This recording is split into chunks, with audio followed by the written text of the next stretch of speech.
भिवंडी के नूरी नगर इलाके में अवैध झोपड़ियों पर पालिका ने बुलडोजर चला दिया, जिससे पूरे इलाके में हड़कंप मच गया। प्रशासन का दावा है कि कुछ माफिया गरीबों को गुमराह कर झोपड़ियां बनवा रहे थे और उन्हें बेच रहे थे। वहीं झोपड़ा धारकों का आरोप है कि एक कार्रवाई एक साजिश के तहत की गई है ताकि रसूखदार लोग जमीन पर कब्जा कर सके। मानसून के दौरान तोड़कर कार्रवाई पर शासन के रोक के बावजूद यह कार्रवाई की गई, जिससे प्रशासन की निष्पक्षता और नीयत पर सवाल उठने लगे हैं। भिवंडी के सेलार गांव में स्थित खेमी सती डाइंग कंपनी में गुरुवार देर शाम भीषण आग लग गई, जिससे लाखों का माल जलकर खाक हो गया। दमकल की 2 गाड़ियों ने काफी मशक्कत के बाद आग पर काबू पाया। गनीमत रही कि कोई जनहानि नहीं हुई। बताया जा रहा है कि कंपनी अवैध रूप से चल रही थी और फायर सेफ्टी का कोई पुख्ता इंतजाम नहीं थे। स्थानीय लोगों का आरोप है कि प्रशासन को कई बार शिकायत देने के बावजूद कोई कार्रवाई नहीं की गई थी। भिवंडी के गुरुदेव होटल के पीछे स्थित यादव निवास नामक 3 मंजिला खतरनाक इमारत पर मनपा ने बड़ी कार्रवाई की है। C1 श्रेणी के इस जर्जर इमारत में रह रहे लोगों की चेतावनी के बावजूद नहीं हटने पर शुक्रवार दोपहर बिजली और पानी कनेक्शन काट दिए गए। इस कार्रवाई में 27 बिजली मीटर और 12 पानी के कनेक्शन हटाए गए। अधिकारियों का कहना है कि बरसात से पहले लोगों की जान बचाने के लिए यह जरूरी कदम उठाया गया है। वहीं कुछ रहवासियों ने पुनर्वास मांग की है। भिवंडी के पौस इलाके मानसरोवर में सड़क पर बह रहा ड्रेनेज का गंदा पानी लोगों के लिए मुसीबत बन गया है।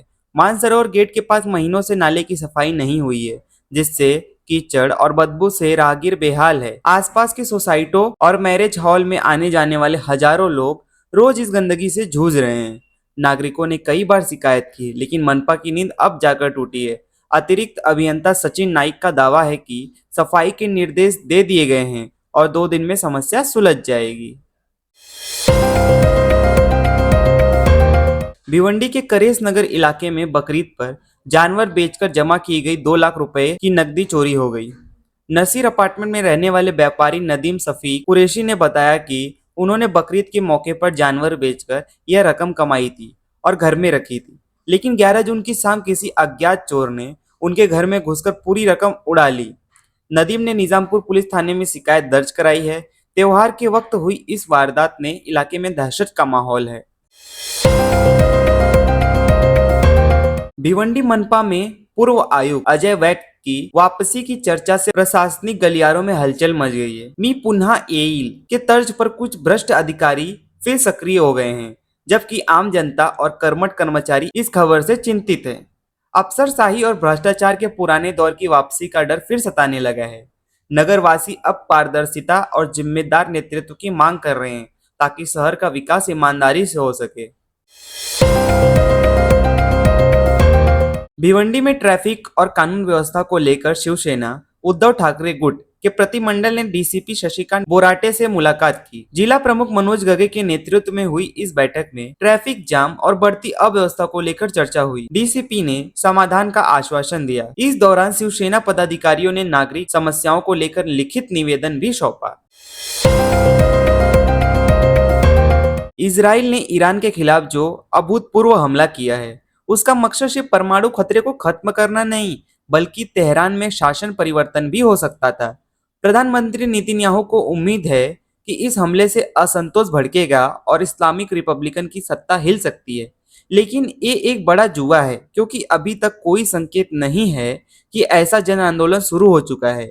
ईरान ने भी जवाबी हमले किया है और तनाव लगातार बढ़ रहा है। दोनों देशों के लिए अगला कदम बहुत जोखिम भरा साबित हो सकता है। 13 जून दोपहर 12:20 पर मुंबई के सह्याद्री अतिथि गृह में मुख्यमंत्री श्री देवेंद्र फडणवीस की अध्यक्षता में ऊर्जा विभाग की योजनाओं और उपक्रमों को लेकर समीक्षा बैठक आयोजित हुई।